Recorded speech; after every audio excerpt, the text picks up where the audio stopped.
Hello, folks. Welcome to another edition of Inside the Marble Palace, Postmedia's look into the legislature in Saskatchewan. I'm Murray Mandryk, political columnist for the Regina Leader Post. Joining me, as usual, Arthur White-Crummey, our legislative reporter, and Lynn Giesbrecht, our reporter at the Leader Post, who has worked extensively on COVID and has to work extra time, overtime, because of COVID issues carrying on this week. And I guess we're going to start with you, Lynn, because of a couple things. First of all, I want to talk to you about a story that that you have been working on regarding vaccine passports. But let's just take a quick look at where we stand with COVID cases. Now, here's something interesting that I found yesterday. We're down to no new daily cases in Regina, and 14 in the north, and I think there was only 22 total in the whole province, which means we're going down. But there seems to be problems with the Delta virus burrowing in on certain communities, Hatchet Lake in the north. Tell us what's going on, Lynn, and where the cause of concern is right now, even though the cases are down substantially in Saskatchewan. Yeah, we have seen cases track down over the last couple of weeks. But like you said, the Delta variant is now the second most common variant in the province, which didn't take it very long to get that spot. It's only beat out by the Alpha variant, which was the first one that kind of surfaced in Saskatchewan, and we've seen that dominate our scene since Regina basically went into lockdown a long time ago. So yeah, it's quickly catching up, and experts have raised concerns that it's way more transmissible than the original strain of COVID. It's also hitting people with only one shot of vaccine. It's still getting into them. So yeah, experts really encouraging people to get their second shot as soon as they can. And for a population that still has a quarter non-vaccinated at all, that's a lot of people left without any kind of protection. So that's also concerning. But yeah, so the Hatchet Lake outbreak in the north, they were seeing a fair amount of Delta cases, but they're popping up in other pockets too. We've seen Delta in Regina, in Saskatoon, a couple here and there throughout the south. So it's not just the north that's getting hit by it either.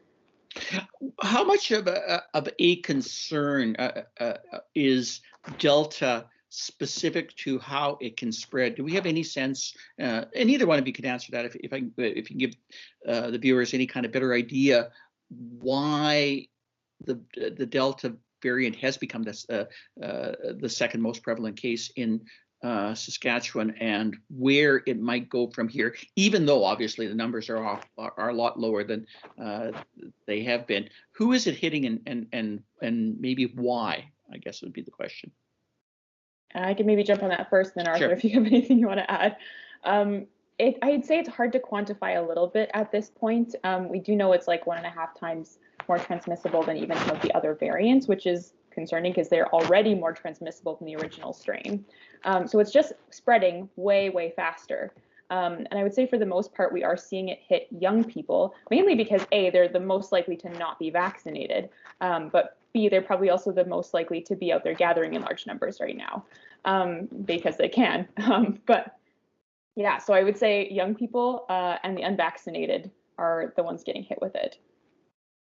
Are there any particular surprises now that we're kind of 10 days into reopening and have a better sense in terms of where it is? The government is still putting out its daily press releases on the numbers, but we haven't heard any pronouncements in terms of concern. Is that simply because the cases are lower and we're very fortunate in that regard?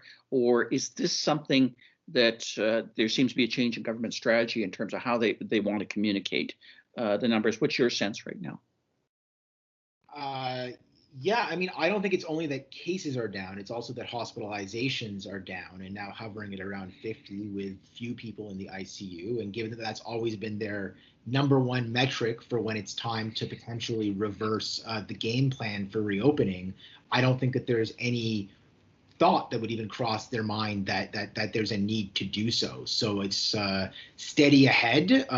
There might be a little bit less visibility in terms of public communication, but in terms of the way that the plan is functioning, I think that the government and their allies believe absolutely that this has been something that has gone off without a hitch. I know that you pointed out in your column, Murray, that in many ways, when you compare ourselves to other provinces where we don't really have such an enviable record. We're still pretty much at the bottom of the pack for first dose vaccines, though we have seen our numbers go down.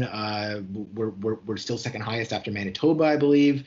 That being said, though, I think that so long as you see cases hovering at under 30 as the daily average for 7 days, I don't think that the fear gauge is high enough that anybody's really chomping at the bit to get back to restrictions.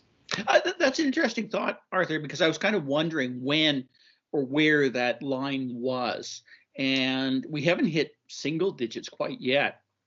And, as I point out in the column, and as others have obviously pointed out, we're still lagging behind the province, both in terms of our unvaccinated rate, as in we have more unvaccinated people in just about every jurisdiction, up to including the territories now, I think, in the entire country. And we're dealing with a situation, if you look on a per capita basis, we probably have more active cases than most places. But that seems to have not alarmed anybody. Is it because maybe in Saskatchewan they're less visible? We're having these pockets in the north. We're seeing numbers go down in Regina and Saskatoon, and we've seen for a long time in critical southern communities they're going down. Has that somewhat worked in the government's favor in terms of COVID being out of sight, out of mind?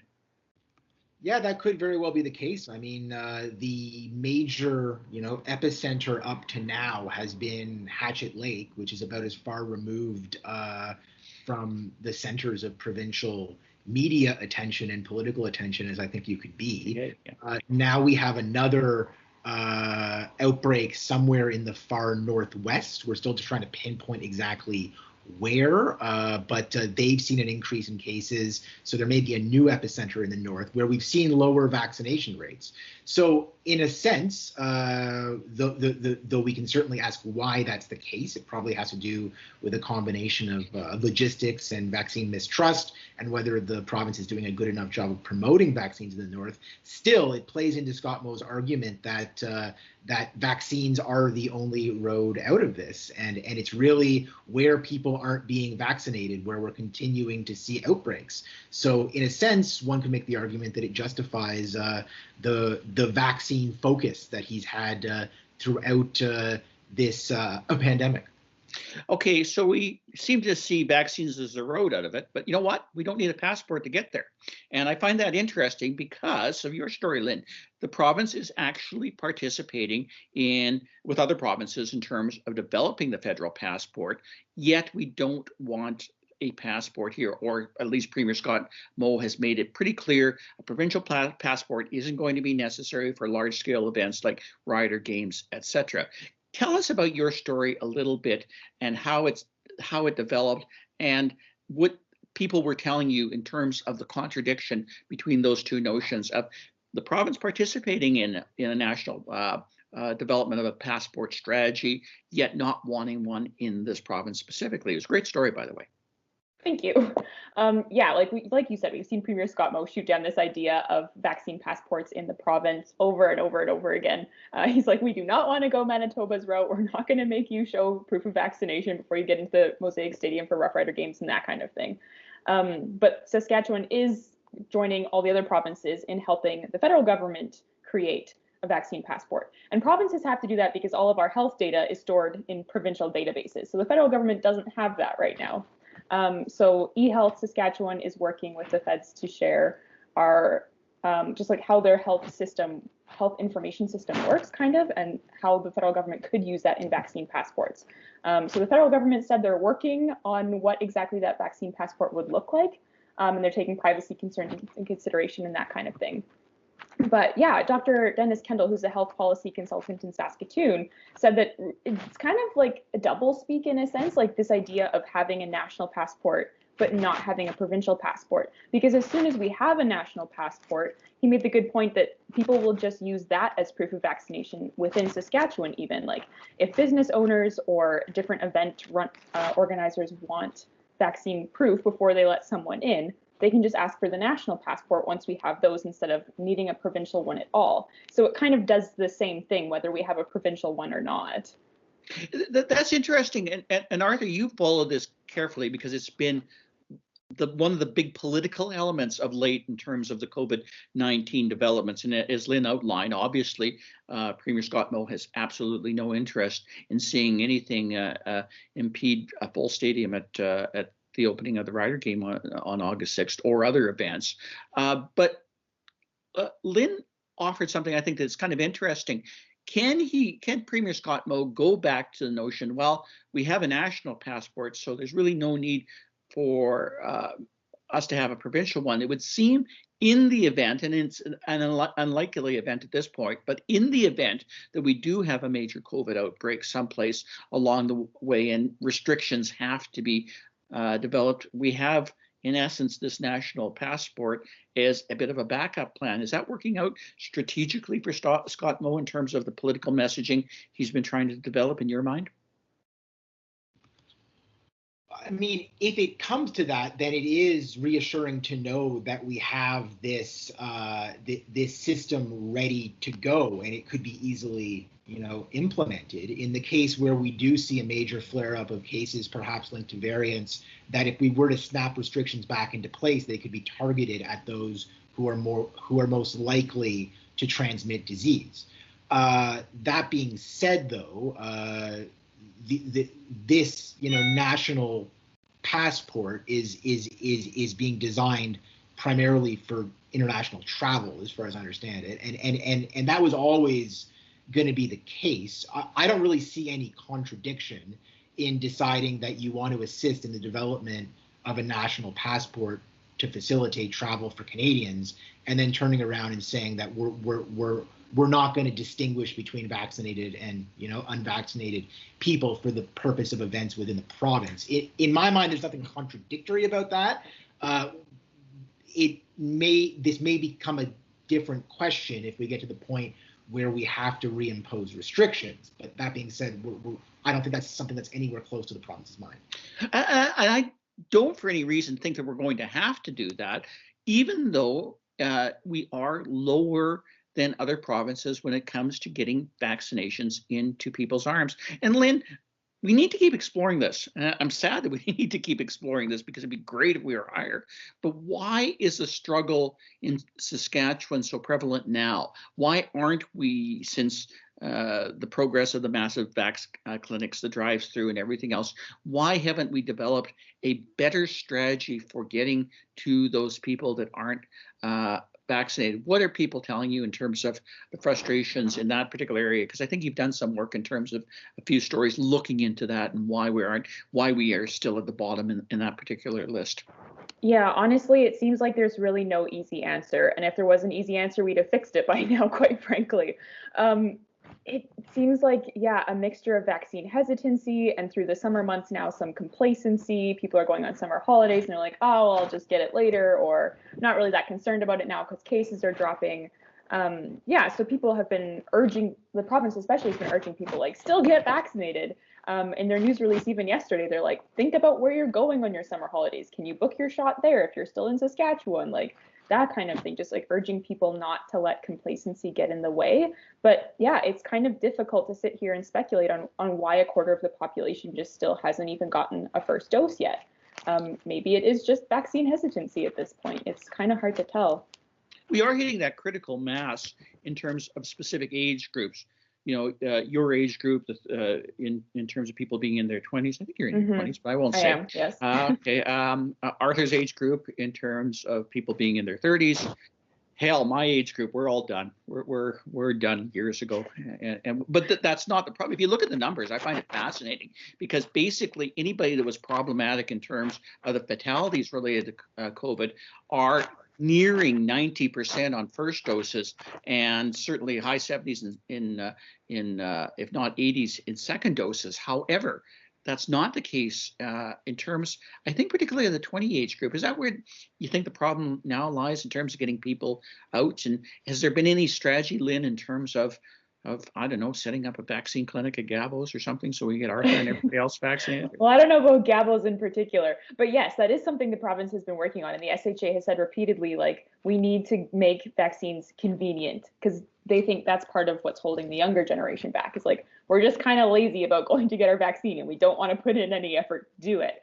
So that's why we've seen these pop-up clinics at like popular places like the farmers market in Regina and malls and like popular places downtown. We are seeing those little pop-up clinics to try and reach people just like who might be walking past or driving through and being like, oh, I can just stop here and get it really fast in 10 minutes. So that's kind of the thinking there. But yes, the 18 to 29 age group, we're still sitting around like 60% with a first dose, which is a lot lower than experts would like to see that. And I'm not hearing much in terms of creative solutions to that, though. And I joke about Gabos, and I joke about several other things, but you'd think that there'd be at least a pop-up clinic at the first Rider game, or you'd think there would be something in wherever young people gather these days besides my house. Is there anything going on right now that the government has proposed that is creative in your that we can talk about, Lynn? Because I'm not seeing it. Am I missing something? I don't think you're missing anything. Those pop-up clinics are, I think, their best shot at this point. We did see a like field level pop-up clinic with the Riders, but like a few weeks ago, I believe. So that was their closest attempt to vaccines with the Riders, but I doubt we're going to see that at the home opener. Maybe we will. They could prove me wrong. Who knows?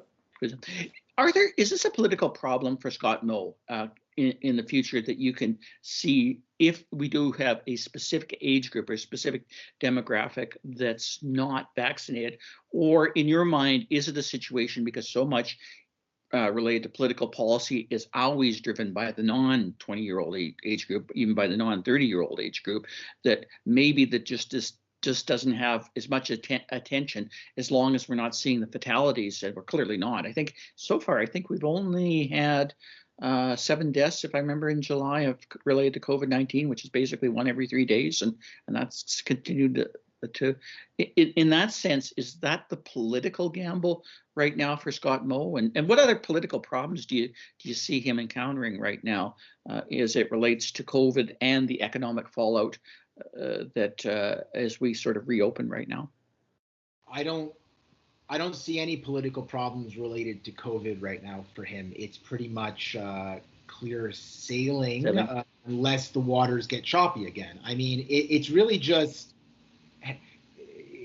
I think that this reopening plan has gone off as well as he could have hoped and expected.